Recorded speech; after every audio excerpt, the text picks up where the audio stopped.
How to deactivate your Messenger account. Either today we'll learn how to deactivate your Messenger application. So first thing, you need to open the application and go to your profile on the upper left and go to settings. When you go to settings, you just need to scroll down and go to privacy and safety. Under here, you just need to scroll down and you need to go back and then scroll down a little.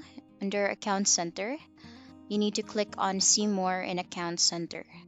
From here, you just need to click on personal information. Need to go back, go to personal information.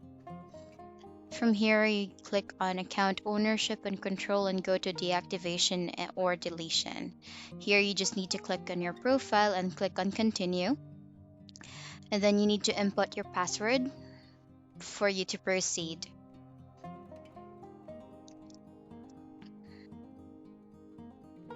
Make sure you have the correct password, since if you have the wrong one, you will not be able to deactivate your messenger successfully.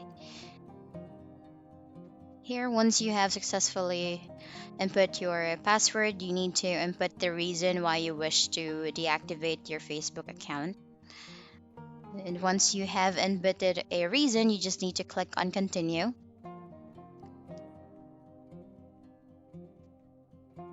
When you hit on continue, there are a few informations that you can read, and you just need to click on continue. Then here you have the option whether you can continue using Messenger, or if you don't want to, you can just uncheck that. And then once done, you can just go ahead and click on deactivate. Deactivate my account, and that will successfully deactivate your Messenger and your Facebook as well. And that's the end of the video. Thank you for watching. Bye.